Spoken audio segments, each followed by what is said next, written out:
Halo sobat terbaikku, selamat datang kembali di Radioman Channel, tempat di mana setiap kisah musik punya jiwa, dan setiap nada membawa kenangan pulang. Hari ini, kita menyusuri jejak emas dua bintang besar, Rhoma Irama dan Elvie Sukaesih, duet yang bukan hanya menyanyi, tapi menghidupkan rasa. Sobat Dangdut di Radioman Channel, Elvie Sukaesih bukan sekadar penyanyi dangdut wanita. Dia adalah simbol keanggunan, kekuatan, dan teknik vokal yang tak lekang oleh zaman. Lahir di Jakarta tahun 1951, Elvie memulai karirnya sejak remaja dan cepat mencuri perhatian karena kemampuannya memadukan emosi dengan ketukan dangdut.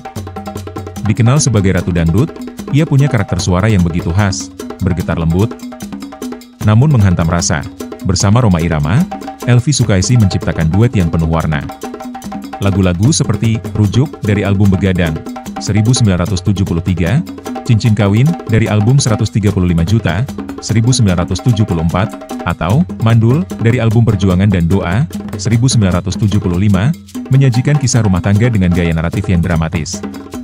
Mereka juga menggoda tawa lewat Colak-Colek dari album Musik, 1976, dan mengajak berjoget lewat Mari Berjoget dari album Soneta Volume 3, 1975. Setiap lagu terasa seperti cuplikan kehidupan yang begitu dekat dengan pendengar.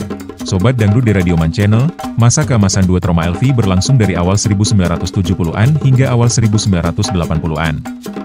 Dalam rentang waktu itu, mereka tampil dalam film-film besar seperti Raja Dangdut, 1978, dan konser-konser yang memadati stadion.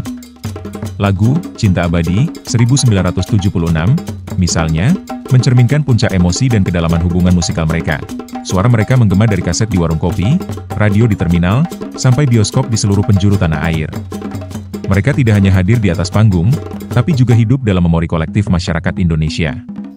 Bahkan, lagu seperti Pengemis Buta, 1978, mengantar banyak orang untuk pertama kalinya menyimak musik bukan hanya sebagai hiburan, tapi juga sebagai kritik sosial. Sobat Dangdut di Radioman Channel, Rhoma Irama dan Elvie Sukaesih punya chemistry langka. Rhoma membawa energi, lirik-lirik penuh makna, dan aransemen yang kuat. Sementara Elvie membawa sentuhan lembut, ekspresi yang menyentuh, dan suara yang penuh penjiwaan. Mereka bukan hanya bernyanyi bersama, mereka berdialog lewat lagu. Dan dari situ lahirlah karya seperti Sampai Pagi dan Salam Rindu, yang tak hanya menjadi lagu cinta, tapi juga simbol kerinduan pada era keemasan musik Indonesia.